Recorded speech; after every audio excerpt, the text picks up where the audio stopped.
सूरत railway police को एक अहम सफलता मिली है। 3 अभियुक्तों को हथियारों की अदला बदली करते हुए गिरफ्तार किया गया। पुलिस ने एक देशी पिस्तौल और 8 जिंदा कारतूस बरामद किए। गिरफ्तार तीनों पर कई अपराध दर्ज हैं।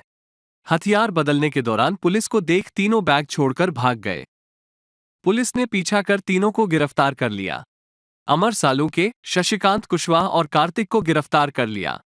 अमर के खिलाफ 28, शशिकांत के खिलाफ 5 और कार्तिक के खिलाफ 2 अपराध अलग अलग पुलिस स्टेशनों में दर्ज हैं।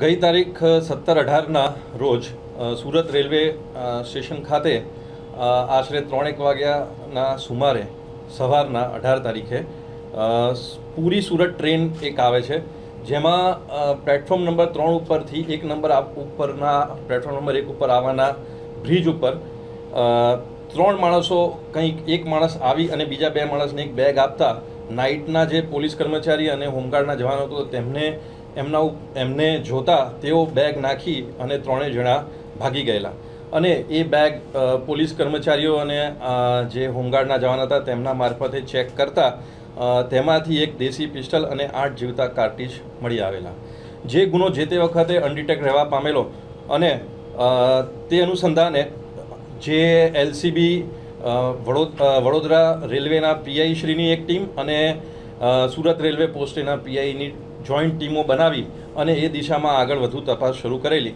અને આજરોજ તે ગુનો ડિટેક્ટ થવા પામેલ છે, જે પૂરી સુરત ટ્રેનમાંથી જે વ્યક્તિ એ હથિયાર લઈને આવેલો તેનું નામ અમર ઓમકાર સાળુંકે છે અને તે જેને 2 હથિયાર જે આપી રહ્યો હતો તે દીપક શશિકાંત કુશવાહા અને કાર્તિક રાઠોડ, તે રીતે એમને ટેકનિકલ સર્વેલન્સ અને બીજી બધી જે પણ તપાસની દિશાઓમાં આગળ વધી અને તેઓને શોધી કાઢવામાં આવેલ છે।